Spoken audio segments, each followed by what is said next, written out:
Olá, você que me segue no Rodrigo Silva, Arqueologia. Estamos de volta para mais um bate-papo, sempre falando de coisas relacionadas à Bíblia, à teologia, à filosofia. E hoje eu gostaria de conversar com você um pouquinho sobre os dinossauros a partir do ponto de vista da Bíblia e do livro do Gênesis.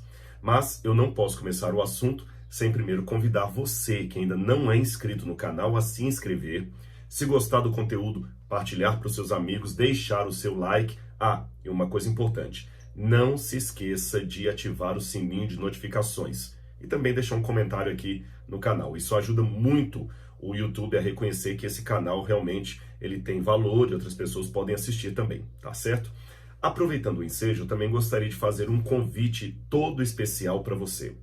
Agora, a partir do dia 8 de fevereiro, eu vou começar a Semana Bíblia 3D. O que é a Semana da Bíblia 3D? Há muitas pessoas que têm dificuldade de entender a Bíblia Sagrada porque ela foi escrita num contexto bem diferente do nosso. Por isso que as perguntas sempre estão saltando aí na internet e eu venho todas as vezes aqui colocar um vídeo, colocando algum ponto, explicando o outro. Então vamos falar um pouquinho de método. Como é que você pode estudar a Bíblia e torná-la mais prática, mais aplicável aos dias de hoje e entender bem a sua mensagem? Por isso que nós chamamos essa semana de Semana Bíblia em 3D, porque eu vou falar das três dimensões da Bíblia. A dimensão histórica, a dimensão arqueológica e a dimensão espiritual. Essas três dimensões darão o contexto e, ao mesmo tempo, a adequação da mensagem bíblica ao nosso tempo, sem perda de identidade do sagrado, da teologia que está por detrás do texto. E como é que você faz para participar? É simples. Eu vou deixar aqui na descrição um link onde você pode entrar, fazer a sua inscrição. A semana é completamente grátis. É um presente que eu estou procurando dar para você. Não somente eu, mas também o NASP, que me ajuda aqui, e uma equipe que está me ajudando a organizar essa Semana da Bíblia 3D. Porque muitas pessoas querem conversar comigo, bater um papo, tirar algumas dúvidas, e eu quero ver a maneira de otimizar a forma do conhecimento chegar até você da maneira mais didática e fácil possível, tá bom? Então anote na sua agenda essa data aí, dia 8 de fevereiro, Semana a Bíblia em 3D, e faça sua inscrição no link que está aqui na descrição do vídeo, tá bom? Bom, vamos então agora falar um pouquinho sobre os dinossauros e a Bíblia. Esse tema ainda ficou mais forte essa semana, porque nos primeiros capítulos da novela da Record, na novela Gênesis, mostrou já os dinossauros sendo destruídos pela queda de Lúcifer no céu, que caía como um meteoro. Eu já expliquei a exaustão no vídeo anterior, que essa é a chamada teoria da brecha, e há aqueles que concordam com ela e aqueles que discordam da teoria da brecha.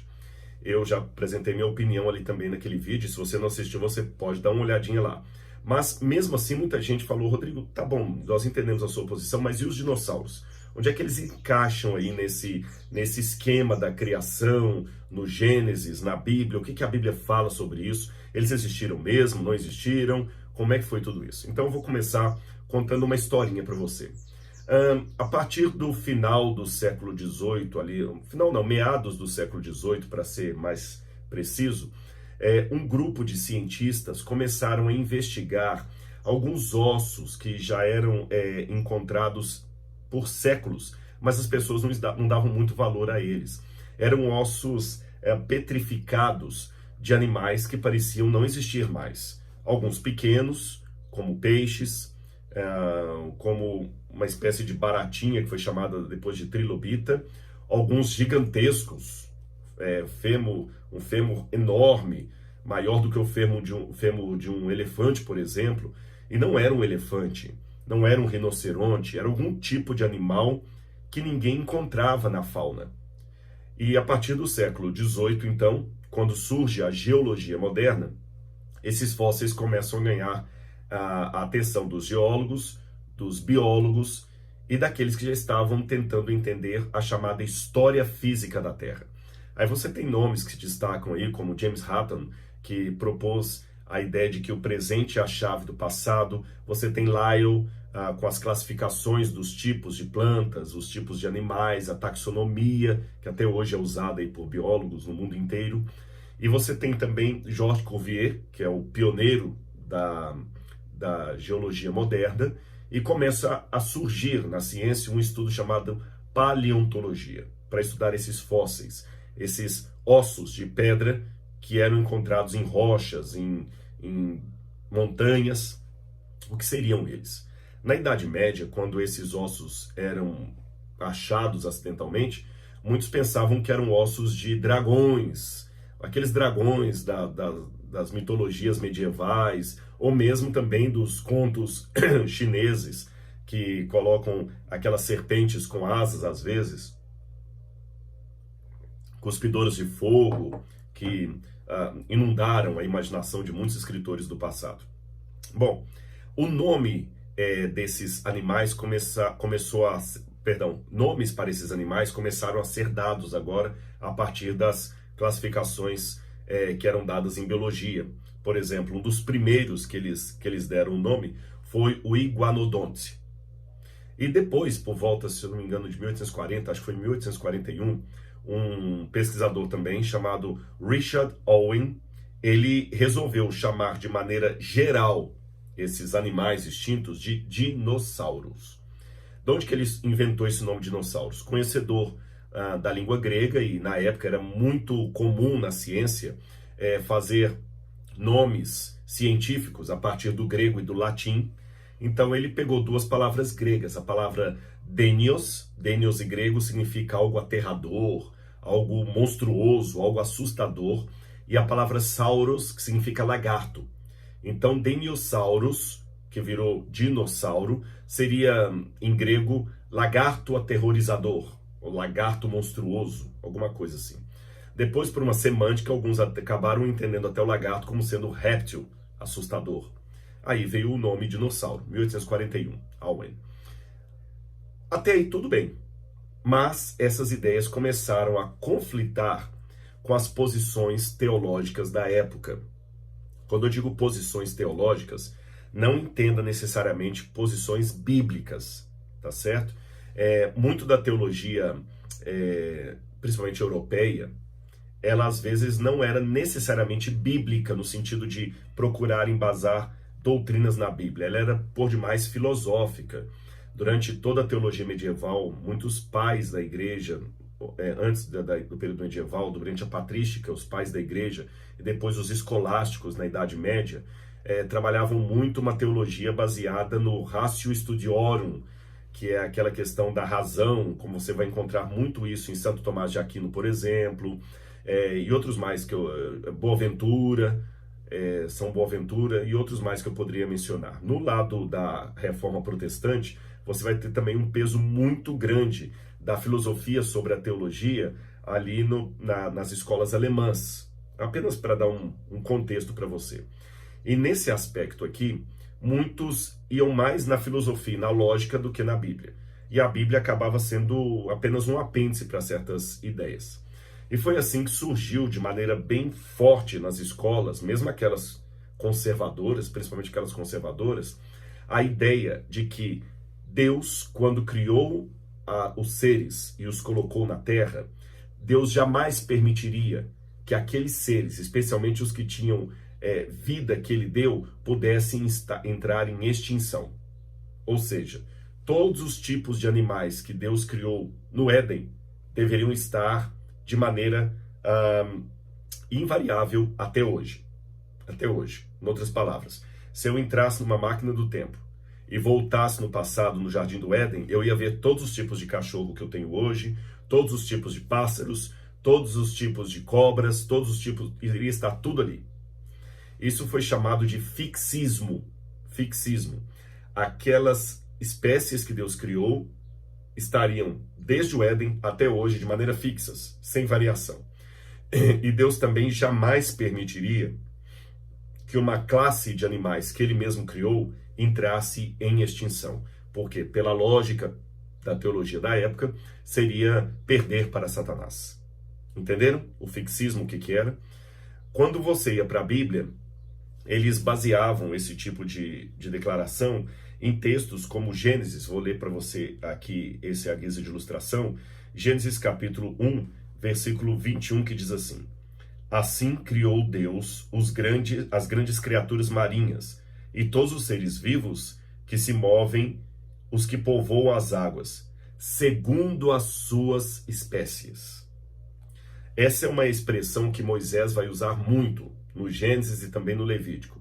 Segundo as suas espécies. Segundo as suas espécies. Essa palavra espécie, em hebraico, é a palavra min.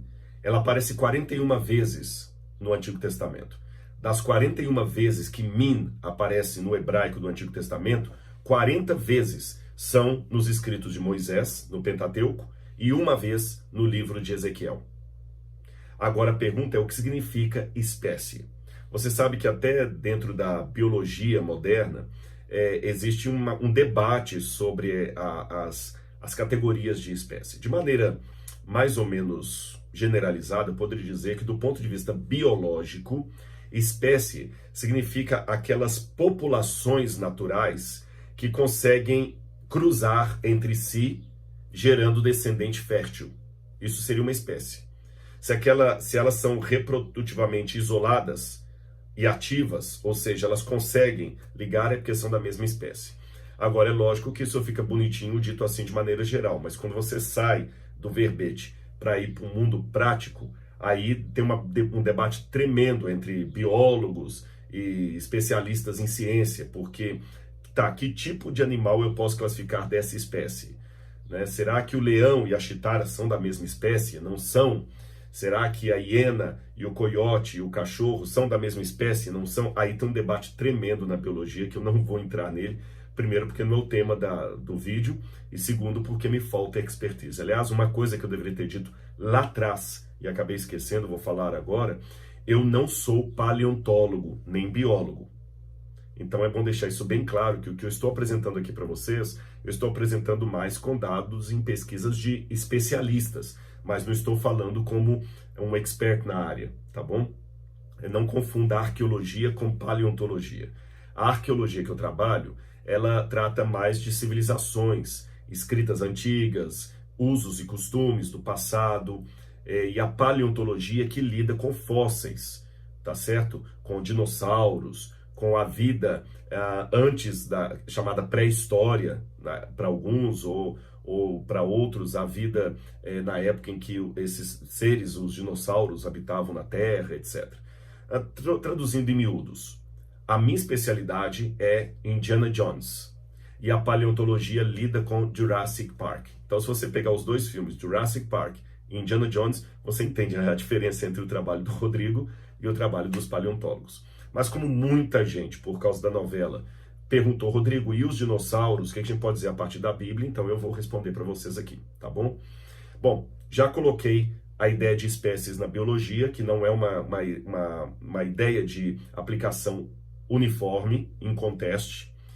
E na Bíblia eu falei que essa palavra espécie, ela é usada na maioria absoluta das vezes por Moisés.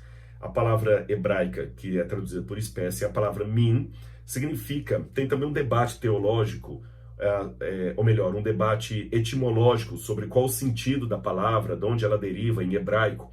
Mas de maneira geral, eu poderia dizer para vocês, pelo menos a ideia que eu adoto, que espécie aqui usada na Bíblia é mais ou menos semelhante ao que está aqui na biologia. Seria um grupo de animais que são reproduzíveis entre si, gerando descendente fértil. Esse seria espécie.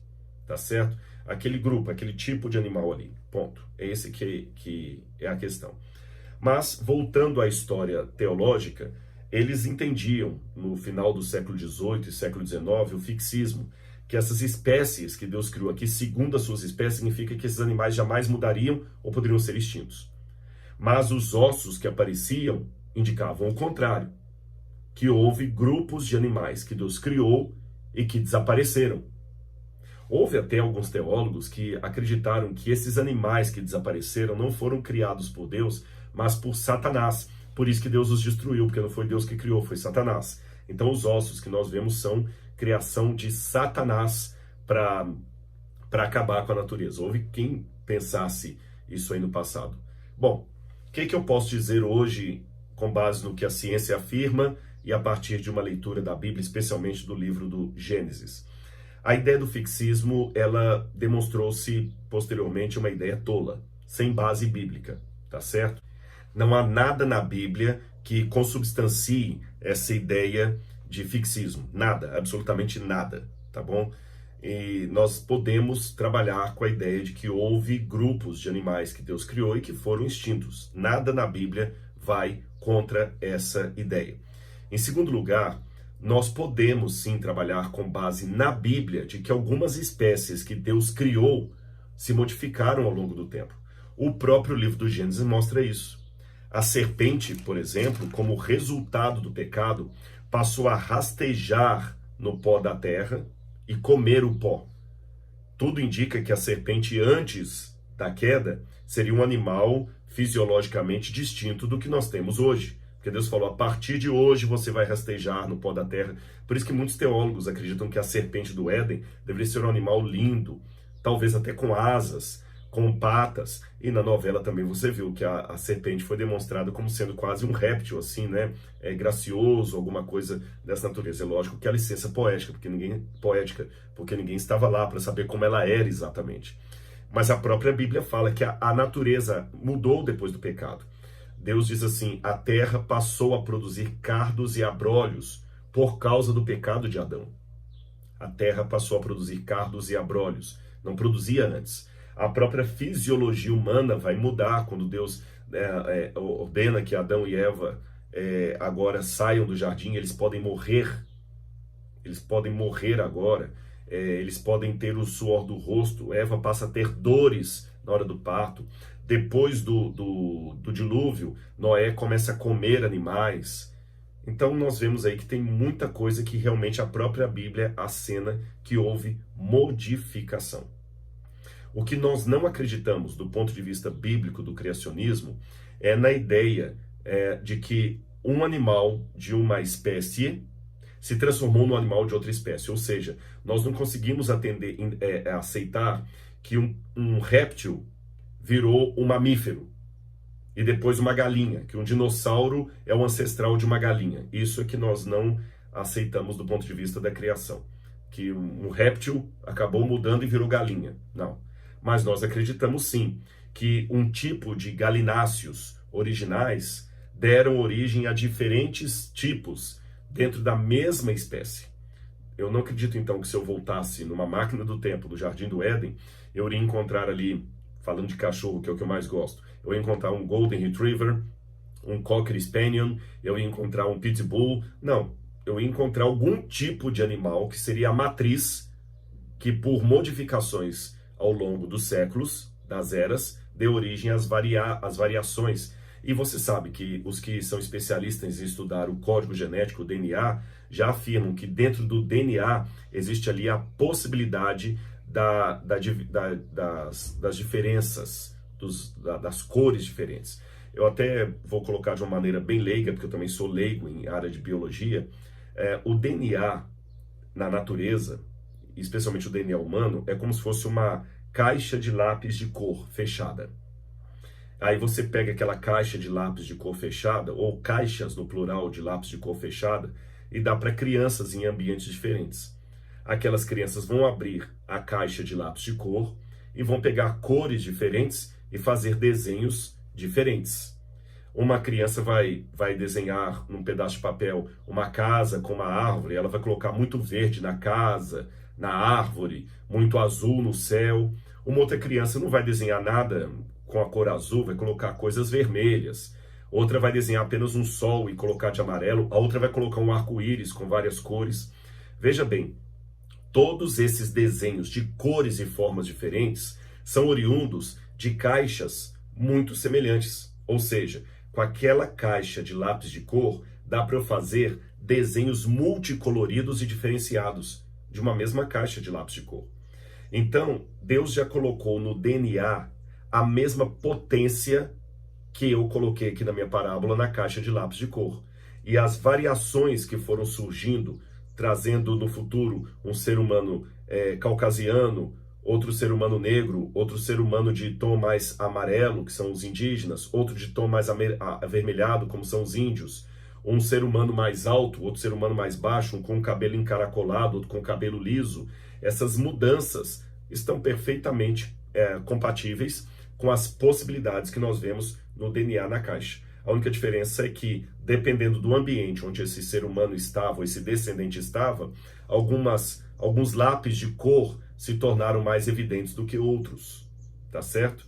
Então, por isso que o urso polar é todo branquinho, mas aquele outro urso cinza já tem uma outra cor. O polar, certamente, para se adaptar à neve e assim conseguir camuflar do predador. Percebeu como é que Deus é sábio e colocou essa informação genética no DNA? É por isso que, mesmo saindo de Adão e Eva, nós temos hoje seres humanos de cores, tipos e tamanhos tão diferentes, mas ainda assim é uma raça humana, não são raças humanas. E também na natureza. Você tem manga-espada, manga coração de boi, você tem manga-sapatinho, tem um monte de manga que você pode comer aí diferente. Manga rosa, tem um monte de manga que você pode comer, tem um monte de banana, todas vindas de uma mesma forma, de uma mesma matriz biológica. Bom, e os dinossauros? Como é que eles aparecem nesse meio tempo aí? Bom, há 3 explicações. Uma delas é aquela da teoria da brecha, que eu já expliquei no vídeo passado, os que a defendem e acham que os dinossauros existiram antes de Adão. E ali eu apresentei os prós e os contras a respeito dessa teoria. A segunda hipótese seria a de que os dinossauros foram criados por Deus e foram preservados na arca e sobreviveram depois do dilúvio, alguns deles. Os que acreditam nessa segunda hipótese apresentam como argumentos os seguintes elementos. Vou simplificá-los aqui para vocês. Que os dinossauros poderiam muito bem caber na arca de Noé, porque eles foram para ali em forma de ovo. Alguns foram na forma de ovo, outros foram na forma de filhotes. Alguns acreditam até que bastaria Noé levar ali uns 50 tipos diferentes de dinossauro para ter todos os tipos que temos hoje. E o testemunho de que esses dinossauros sobreviveram aos dilúvios seriam os relatos que nós temos posteriores acerca de dragões na China, na Europa, até um livro na Inglaterra só sobre as visões de dragão. Alguns pensam até que o monstro do lago Ness seria um tipo desses monstros pré-diluvianos e que eles seriam os dinossauros. Só que esse nome dinossauro, como eu falei, foi dado por Owen a partir de 1841, mas os antigos chamavam de dragão. Eles até pensam que quando o livro de Jó fala do Leviatã, a serpente do mar, e o Behemoth, aquele animal da terra lá, que o Behemoth e o Leviatã seriam tipos de dinossauros registrados ali no livro de Jó, que Jó e o autor do livro de Jó conheceriam muito bem. Eu, particularmente, tenho dificuldade em acreditar nisso, porque os relatos desses supostos encontros de seres humanos com dragões ou dinossauros parecem fantásticos demais. Não sei, falta um mínimo de evidência. Eu ainda não estou convencido deles, não. Analisando literariamente o livro de Jó, também me parece muito difícil acreditar que o Behemoth e o Leviatã, aqueles 2 animais, símbolo máximo do mal, seriam animais autênticos e incontradiços na fauna dos tempos bíblicos. Eu acredito mais que seriam animais simbólicos ou mitológicos para representar as forças do mal. Assim como aqueles animais que aparecem em Daniel capítulo 7, que ele descreve um leopardo com 4 cabeças e 4 asas, um leão com asas, ou a besta do Apocalipse, que aparece ali no último livro da Bíblia Sagrada que nós temos ali. Então eu tenho cá minhas desconfianças. Eu acredito que os dinossauros existiram, mas eles de alguma maneira não foram preservados na arca. Tudo leva a crer que esses dinossauros foram destruídos em massa e realmente extintos, tanto do ponto de vista evolucionista quanto do ponto de vista bíblico. Você sabe que do ponto de vista evolucionista, acredita-se que os dinossauros foram destruídos por um meteoro que bateu na Terra. Há um estudo muito grande sobre os astroblemas. O que são astroblemas? São meteoros que bateram na Terra. E, por exemplo, quando você olha a Lua, você já notou que a Lua tem um monte de crateras? O que são aquelas crateras? São impactos de meteoros, de pedras que bateram na Lua. Só que como a Lua não tem uma atmosfera como a da Terra, aqueles impactos batem ali, mas como não tem vento, a cratera fica. No caso da Terra, nós tivemos os mesmos impactos, só que muitas dessas crateras estão debaixo d'água, porque os oceanos cobrem a maior parte da Terra, muitas delas estão debaixo d'água, outras a erosão e a ação do vento acabaram cobrindo, mas é possível identificar várias crateras. Tem uma cidade inteira na Alemanha que ela está construída dentro de uma cratera de um asteroide que bateu na Terra. Então acreditam que, em algum tempo no passado, um asteroide bateu na Terra e destruiu os dinossauros. Essa ideia ganhou muita força na década de 1980, 1990, quando estudaram ali no México uma área que foi quebrada, literalmente quebrada, por um impacto de um asteroide que teria provavelmente uns 10 quilômetros de diâmetro, e ao bater na Terra provocou um impacto equivalente a várias toneladas de megatons, como se fossem várias bombas nucleares. Esse impacto provocou tsunamis enormes, gigantescos, com quilômetros de altura, e esses tsunamis varreram a Terra, bem como até uma certa atividade cataclísmica que provocou o surgimento de vulcões, de montanhas, de canyons, tudo de uma vez, nesse astroblema, nessa catástrofe, e foi ela que destruiu os dinossauros.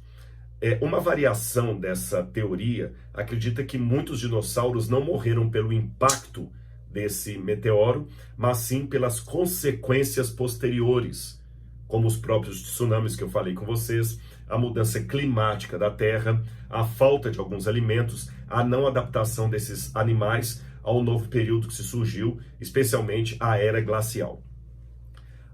Eu acho que essa ideia é interessante.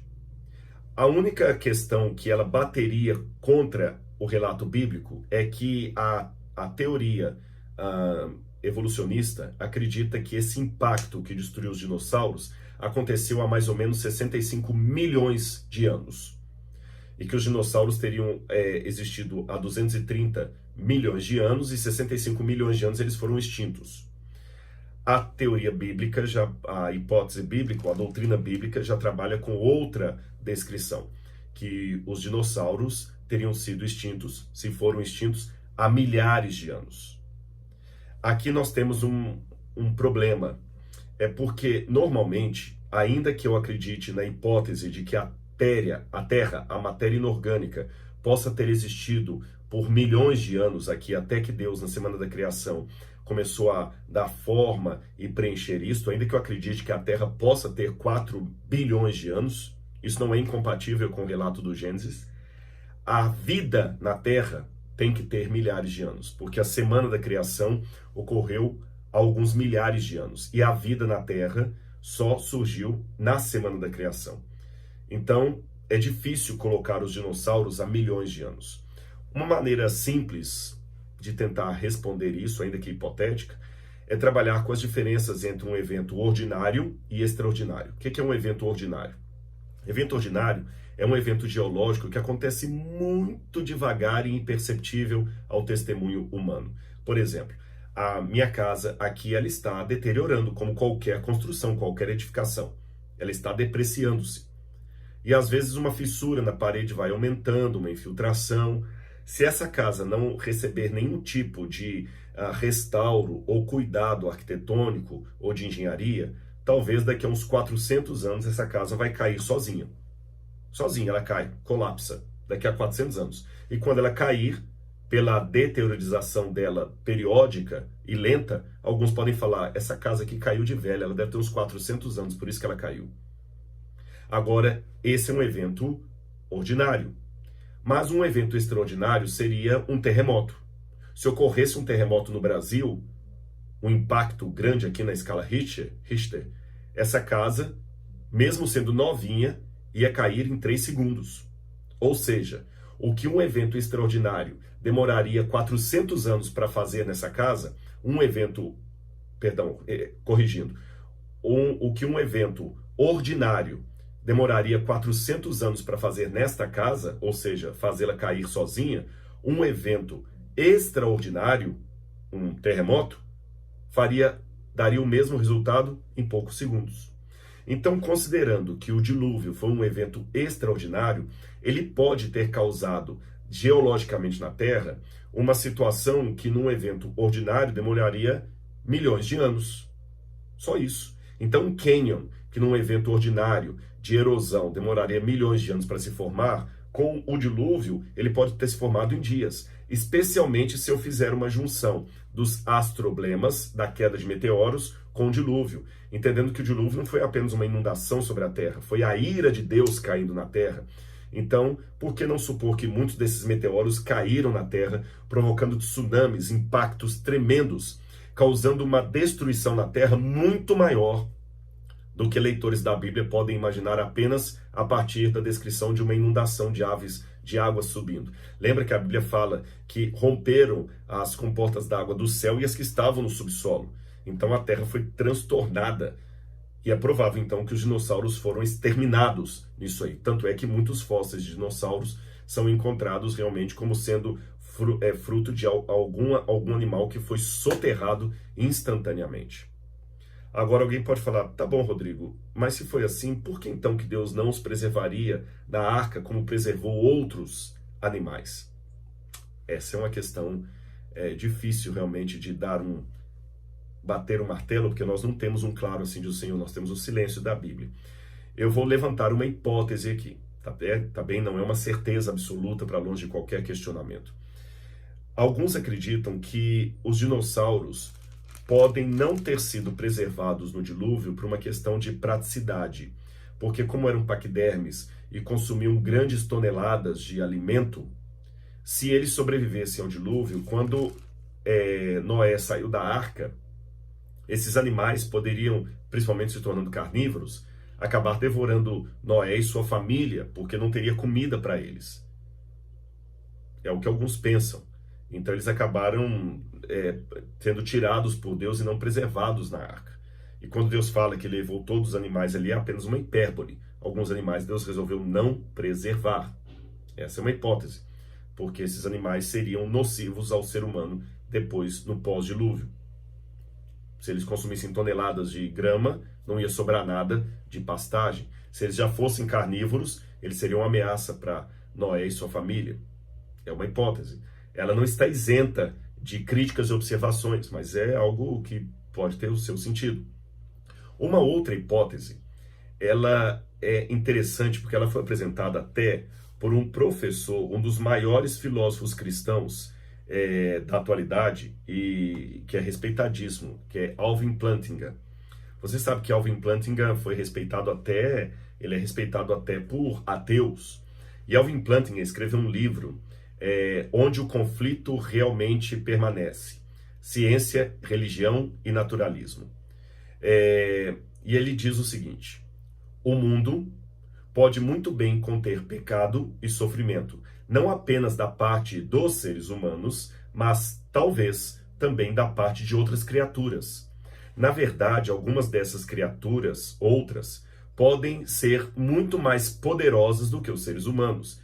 E alguns deles, Satanás e seus anjos, por exemplo, podem ter tido permissão para desempenhar um papel na evolução da vida na Terra, guiando-a na direção da predação, desperdício e da dor. E antes de você falar, Rodrigo, mas isso é coisa muito de crente. Não, Alvin Plantinga publicou esse livro, nada mais, nada menos, pela Oxford University Press. Foi a Universidade de Oxford que produziu esse ensaio filosófico dele. Embora seja filosófico e hipotético, ele tem a sua lógica. Será que, se o ser humano tem a capacidade de mexer geneticamente na natureza, produzindo coisas que realmente estão realmente assustando aí, por exemplo, a própria questão dos transgênicos, que muita gente está apavorado, o que isso aí pode causar. E nós sabemos que tem alguns cachorros, por exemplo, que são frutos de uma espécie de hibridismo, estou usando a palavra como leigo. Misturas de raças de cachorros aí, provocando Doberman, um cachorro às vezes talvez tem muito ódio, muita raiva e perigoso até. Se o ser humano tem essa capacidade, supondo a existência de forças do mal, por que o diabo também não poderia direcionar alguns animais ou alguns elementos da natureza produzindo coisas que seriam caóticas e que atrapalhariam a vida do ser humano aqui na Terra, que é o que ele mais quer? Será que ele também não poderia produzir algumas catástrofes? E é interessante que até entre os paleontólogos existe um debate tremendo sobre a simetria dos dinossauros. Eu vou dar um exemplo para você. O Tiranossauro Rex, que por muito tempo foi considerado o rei dos dinossauros, por isso que ele é chamado de T-Rex, o Tiranossauro rei, o T-Rex, ele por muito tempo era considerado o maior predador dos dinossauros. Depois, alguns paleontólogos investigando melhor falaram, não. Diferente do que o filme Jurassic Park mostrou, o T-Rex era, na verdade, um carniceiro. Ele não era um predador. Porque ele tem as mãozinhas muito atrofiadas por uma cauda muito grande. Ele era desproporcional, ele não conseguiria andar correndo como no filme, ele iria rastejando aquela cauda ali, ele teria dificuldade para se virar. Ele parece até, colocaram alguns, um animal fruto de um hibridismo que não deu certo. Bom, depois isso até ganhou um cunho científico durante um tempo. Agora, mais recentemente, alguns paleontólogos e biólogos estão tentando restaurar o poder, a braveza do T-Rex, colocando-o de novo como um predador e não mais um carniceiro. Eu, como não sou da área, não posso emitir opinião, mas eu estou colocando isso aqui apenas para você ver que os próprios biólogos, às vezes eles olham para alguns fósseis assim e aquele bicho parece muito esquisito. Então, será que o diabo, antes do dilúvio, não teria até colocado algumas questões ali de misturas na natureza, provocando algumas espécies que não seriam parte da criação de Deus ou do desejo natural de Deus, e Deus, portanto, não preservaria essas espécies na arca? Nada do que eu falei aqui pode ser provado com um assim diz o Senhor. São hipóteses que nós estamos construindo. Se eu for literalmente no texto bíblico, o que eu posso dizer para você é o seguinte: a Bíblia não fala nada de dinossauro. A questão da serpente do mar, do Leviatã, é interpretação. A Bíblia também não fala nada que eles não foram preservados na arca, nem que foram preservados na arca. A Bíblia trabalha com um silêncio. Então, trabalhando com o silêncio bíblico, eu olho para a natureza e o que eu percebo? Que houve uma extinção em massa, que os paleontólogos evolucionistas falam que foi há 65 milhões de anos, e eu posso trabalhar com a hipótese que essa extinção em massa foi o próprio dilúvio descrito na Bíblia. A partir disso, então, esses dinossauros provavelmente foram mortos, extintos no dilúvio. Uma certeza absoluta só no céu. Mas essas hipóteses aqui, pelo menos, deixam você pensando em algumas possibilidades do que pode ter acontecido a esses paquidermes do passado. Tá certo? Espero ter ajudado você na compreensão desse assunto e nós voltaremos depois com outro vídeo.